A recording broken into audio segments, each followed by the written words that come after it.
I mean, you're kind of getting the perfect player for the Eagles, right? In terms of energy and what he can do in the mental game. Like I think it really went down last year because of the taunting penalty, because that's really, affected the integrity of the game. And to his credit, like he really shut down a lot of what he did the year before that. But I'm sorry, that to me is an elite skill when you're able to get multiple players ejected from games to the point where teams are game planning just for your temperament.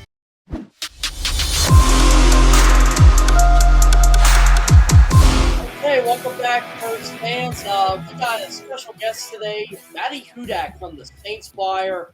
Bit of her heart was ripped out at around 11:28 yesterday when Chauncey Gardner-Johnson was traded to the Eagles. How you doing? How have you been, Maddy?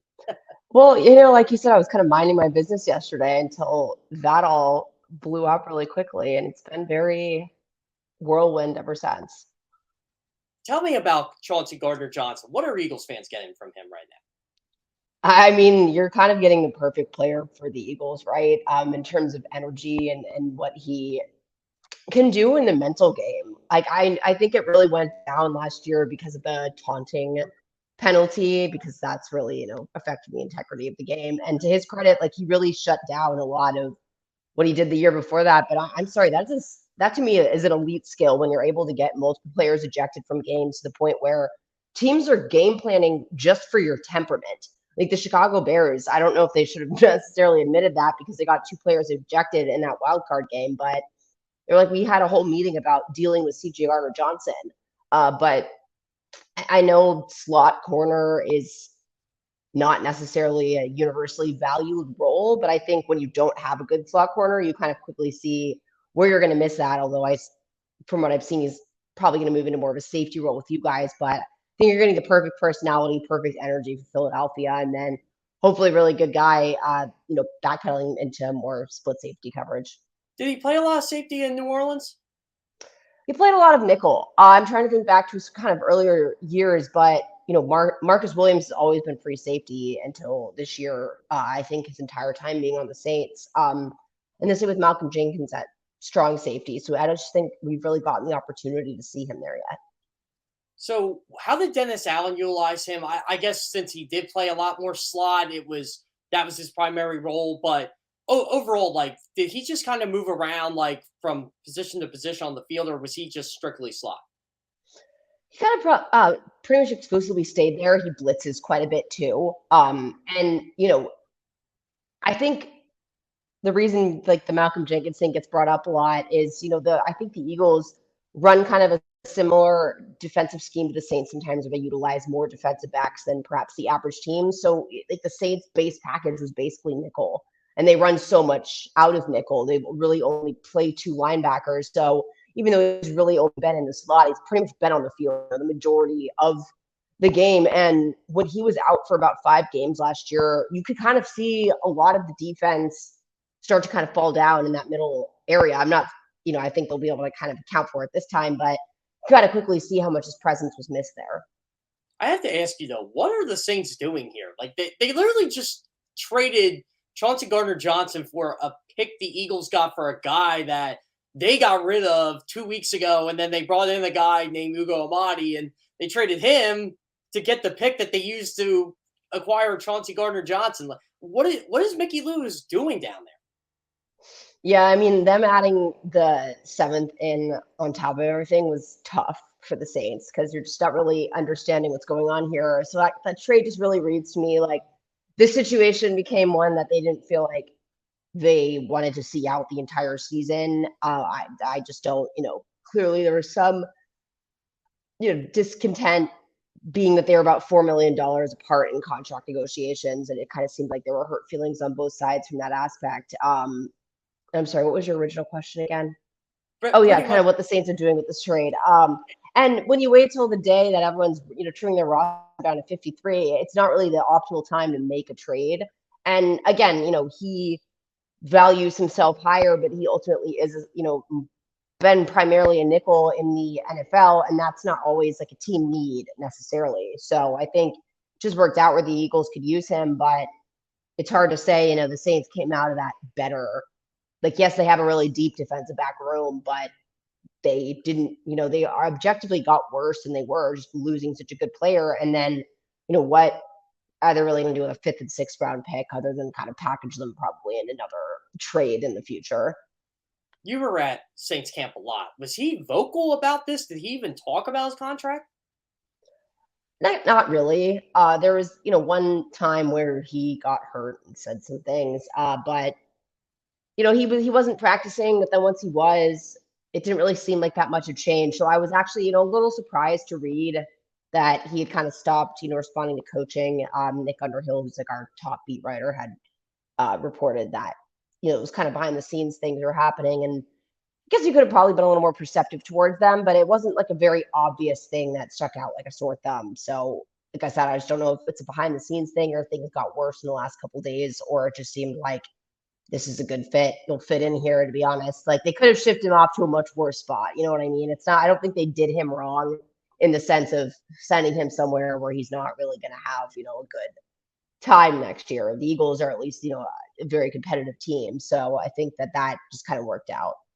Now, Eagles fans are going to be rooting for the Saints a little bit this year. Not to win, though, to lose. Yes, I know. They do got the first round pick here. And how are the Saints going to be this year? Because this is a big loss for them.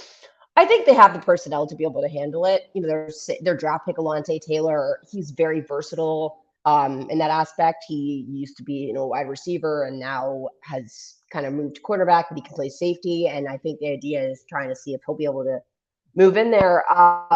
It's a depth thing. And then again, it's not really getting anything in return, but barring their very weak or very late bye week, which at that point to me, week 14 bye week is not a bye week. It's just, the day off at that point.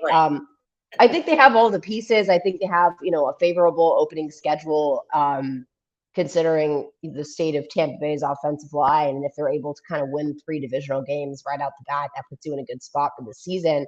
But I think that everything went wrong last year and they still won 9 games. And some of those are like 2-point losses where the kicker was just missing everything. So just having Will Lutz back, honestly, I do feel like will make a difference for the Saints to be a playoff team this year. I don't really see why they aren't. Yeah, and you kind of led to my next question there. So we're looking at the potential playoff teams in the NFC. It seems like, you got your usuals, Green Bay, Tampa Bay, LA. But after that, it seems wide open there. And I don't want to say the Saints are on the Commanders level because I think they're better than them, but it seems like a playoff spot's going to come down to like the Saints, the Vikings, the Cowboys, the Eagles there. I mean, what are your thoughts? I see you rolling your eyes there a little bit. It's just like you would have never said that 2 or 3 years ago with Drew Brees on the team. You know what I mean? Saying that they're the same. I do get it. I just think the Saints they're never really seen as anything but kind of an underdog, which I do prefer to an extent. But like again, I'm like, I don't know why.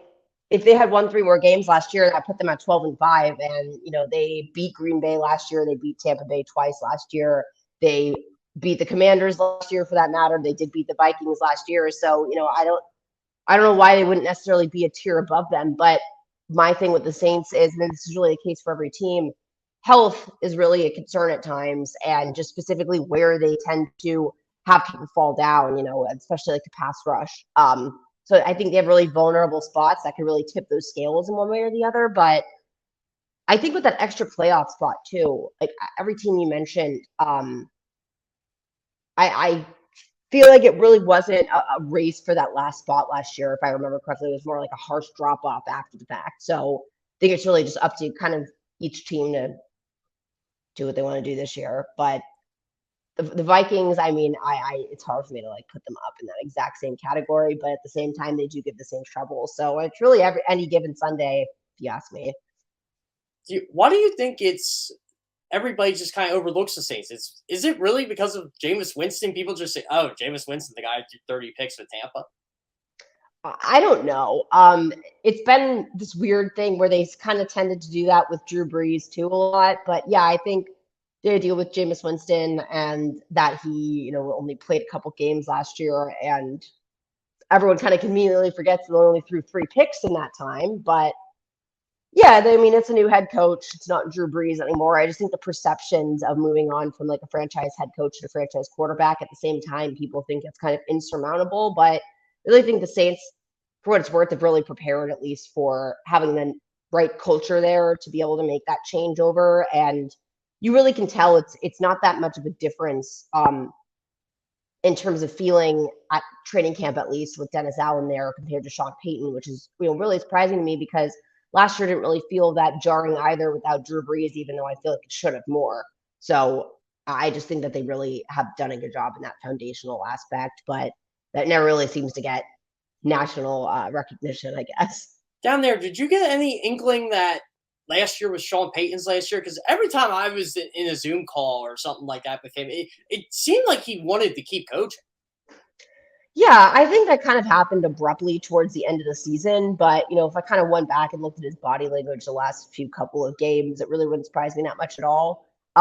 It was definitely unexpected. It actually retired my birthday, which was very jarring to kind of wake up and have that happen. But, kind of being removed from it, this is just, my personal opinion, but I feel like the loss of Drew Brees, at least from an emotional perspective, I think was not taken as much into account. And the Saints are very unique in that way where Hurricane Katrina, that's not really a situation that any other team has dealt with and have that type of relationship. Tom Brady and Bill Belichick won a lot of Super Bowls, but there's not that emotional connection in the same way that there is with the two of them. And I just think that it was probably, time for at least him mentally to kind of take a year off. And I don't really blame him in that aspect. I feel like, we talk about this like grind culture all the time where I'm very much a proponent of, yeah, if you feel like you need to take a year off and you're burnt out, then take a year off. So it was definitely shocking. But again, I think they set themselves up really well to, perpetuate without him being there. Where I think we all thought very much differently in January, what are the Saints going to do at this point? How are they going to be competitive this year? Well, it turns out that they've done a better job at kind of making that the case than we thought. I know from the national perspective, and it's probably been like this since, I don't know, 2017, 2018. Like, all Jerry Jones wants is Sean Payton. And it just seems like that could happen. But I don't know. Like, isn't there like some clause in the Saints contract where it's not that easy to get him? Well, they have to get up, he's still under contract until 2024. But from that perspective, if I'm the Saints, I'm trying to get him a job next year. You know what I mean? Because then he's just a free agent after that, and you're not going to get anything for him. I think the like Cowboys have to be up there, but I feel like it's going to be something where it's kind of Sean's team. That's not who I personally pick him going to, but I think that the Saints will be able to work out some package because, like I said, it's better to get something for him than nothing. What did you guys think of the whole Dolphins stuff with, oh, he's going to go with Tom Brady and all that? Because it seems like there were some legs to it. Yeah, from what I know, there definitely were legs to that. They're both from the same hometown. I don't know if you know that. So I think there's like that weird connection there. And he was supposed to actually come to play for the Saints before he signed with Tampa Bay. And then Drew Brees decided to come back last minute. And so seeing that kind of what if thing, and it's Miami. It's not a bad place to go live. And the guy, the owner did get in trouble for tampering. So I feel like there has to be some level of legs there, but that was interesting and kind of random, but yeah. Yeah. So what has been like the biggest storyline for you guys? Because the Saints have had a crazy offseason. The Alvin Kamara stuff just kind of got swept under the rug with everything going on. Like, what was the biggest storyline down there? I was just about to bring up the Alvin Kamara thing. Like, that happened this offseason. That seems like impossible at this point. I honestly don't know. I really don't know. Like, I feel like every month there was a different storyline. They were involved in the Deshaun Watson thing, which was really dominant for a while, but then they shined Jameis Winston. They kind of moved on. I would say the biggest storyline in a positive way, honestly, was kind of bringing back like hometown guys like Tyrann Mathieu and Jarvis Landry, because you can really tell how much of a difference, they made in training camp, especially in those position groups. Like wide receiver last year, I think everyone knows that was like a ridiculous topic for the Saints to try to even like talk about who was there. And then safety, they lost both starters and didn't really pick up one during the draft either. So I just think like their arrival and the position groups they were in, but just having this feeling like, there's some connection to New Orleans. Like you could tell the fans have that kind of air with them. So they'll kind of be like my underrated storyline that people might not talk about enough, but I think has made like a definite impact so far. How's Michael Thomas been looking? Well, he's been out with his hamstring issue, but he looked, I mean, I didn't see him last year, and that was my first training camp. So this was my first time seeing him. And you just can't, you can't do anything about how dominant he is. Paulson Adebo was kind of the star of training camp for the Saints at cornerback. And then Michael Thomas came out there and bests him 3-0 in these drills. And it was good coverage by Adebo. It just, you really can't guard Mike Thomas. And he was going a lot deeper, third level of the field routes than we were necessarily used to him, like the slant boy thing, if you will. Like he's definitely, hopefully going to erase that perception. But I just hope, it doesn't surprise me after he's been out for 2 years to have like a soft tissue hamstring issue, because just being out for that long and then stopping and starting. But I just hope that it's something that he's able to get back out there soon, because I really do think like he has a lot of energy that he wants to bring to the table this season. Yeah, it seems like the Saints are going to have a more vertical passing game, at least from what they got at receiver. Chris Olave is a stud. I'm not going to sugarcoat it. He's a stud. Thomas is Michael Thomas if he's healthy, and now you got Jarvis Landry in there. What do you think their passing game is going to look like? I mean, like I said, it's ridiculous to even discuss this. Like in comparison to last year, last year was, Chris Hogan, Marquez Cal, like what is happening? It's like the Eagles. Like seriously, who's Jalen Hurts throwing to? Yeah. It was, and like that being the turnover year for, a new quarterback after 15 years of Drew Brees was not optimal. But I feel like Jarvis Landry, honestly, is probably one of the more underrated signings, because he almost gets lost in that shuffle of Chris Olave, who doesn't look like a rookie. Like he looks like he has been there for a season already at this point. But Jarvis Landry, he's so consistent day in and day out. And, I remember in the preseason game, I think it was on third down, Jameis Winston went right to him. And he's just so reliable. I feel like the Saints really could have used him in those kind of last years with Drew Brees too, kind of like that Emmanuel Sanders type in a way, where it's just such a steady veteran presence. And I think someone like Jameis Winston will really benefit from that as well, knowing that Jarvis Landry probably isn't going to run the wrong route and put himself out of position. And the fact that he regularly makes one-handed catches, so even if it's a little off target, like he has the ability to bring that in. But where I looked it up, he did play baseball, because I was just like, I don't know how he's able to do this with ease so often. But yeah, and then you add in guys like Deontay Hardy, who just has that, Z route speed, and it sets Jameis Winston definitely up in a place to succeed, especially compared to last year. Since this is an NFC East show, and I know you're not in the NFC East, you're in the NFC South, but I do have to ask just an outsider's opinion on this. Who do you think is the best team in the NFC East? I mean, it's certainly probably not the Commanders. It's definitely not the Giants. I mean, it's probably between you guys and the Cowboys. And I think the Cowboys probably have a better quarterback, but I think you guys have like a better all-around team. And I do like Nick Sirianni. I like his energy. So probably a toss-up. It's hard for me to say without thinking about it, but I just feel like the Cowboys, I don't necessarily agree with having your owner be your GM and seeing how that's kind of worked with their draft choices and things over the years. So probably I'll go Eagles. Why not? Give you guys a win. Sure, you took our.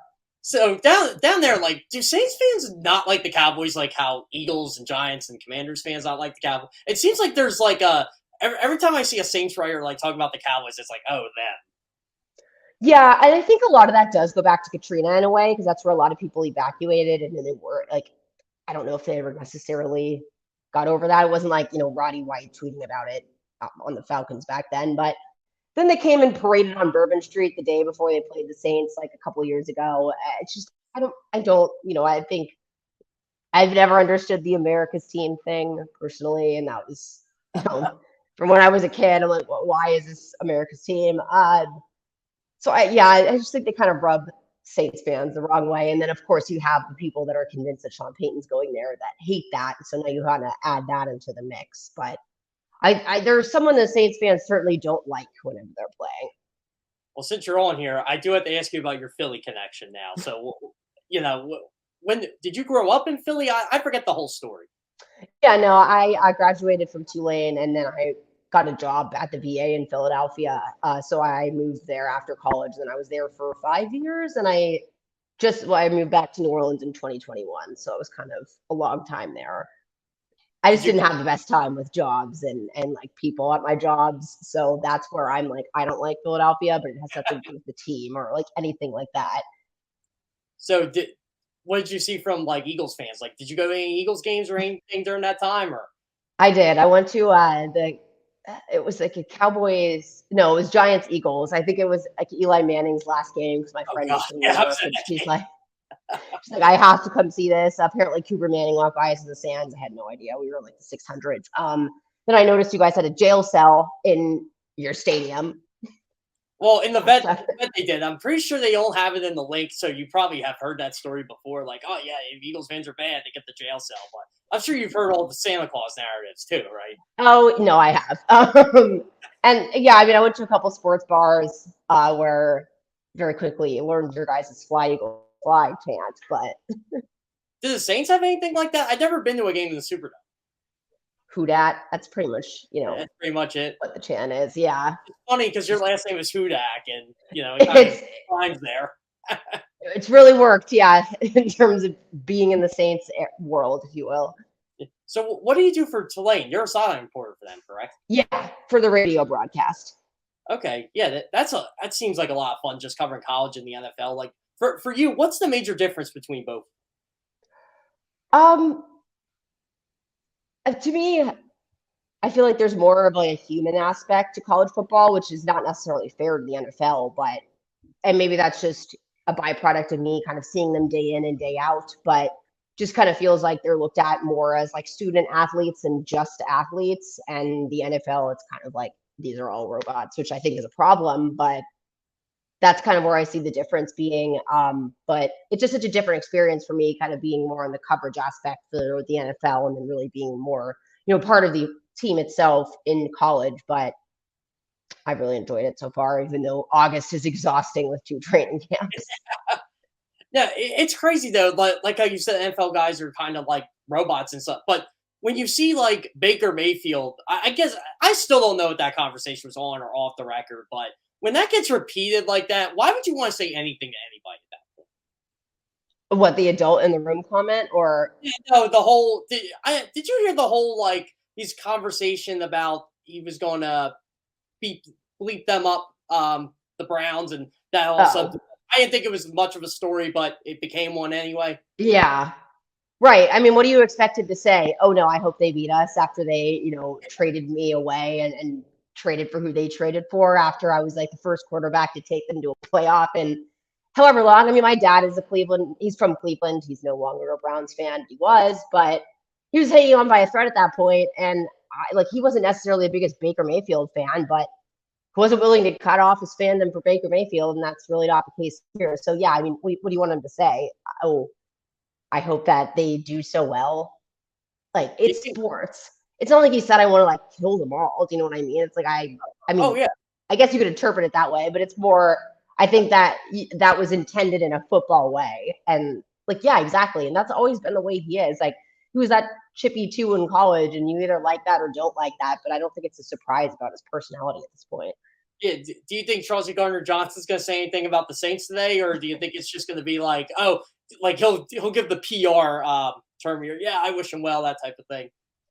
I don't know about now, but when the Saints play the Eagles later this year, I'm sure that he'll perhaps be echoing Baker Mayfield on Twitter. And I feel like the Saints are probably expecting that at this point because Is he an active tweeter, or is he like one of those like he tweets when like because I didn't realize how big of a tweeter AJ Brown was until he got here, and he just he has some crazy theories on there. I'll just say that. so CJ's not like a nut on Twitter for lack of a better term. He does a lot of Twitch streaming, so a lot of his tweets are kind of about that. But he'll just he'll just tweet what he's feeling a lot of the time. But So he'll fit the always stereotypical. appreciated. Very upfront with how he's feeling. It's not anything like weird and cryptic like a lot of players will do on there, or where they like start deleting all their. It feels I like sometimes long for a pre-social media time where like that wasn't a story. Like deleting all the social media stuff to where like Pro Football Talk writes an article. Does he get cut? yeah. Well, it's funny too. Like when I watch old football games, like from the '90s and stuff, you hear like Pat Summerall and John Madden talk about that stuff during the week. But it seemed like it blew up locally, but not on like how we would do it. Like, oh, this person said this. Like, we gotta write about it. It seemed like that was more Monday notes fodder than anything else. Right, like a Peter King column, and not is Tyrann Matthew going to get cut from the team? Like that was just the weirdest take to me. I'm like, cut?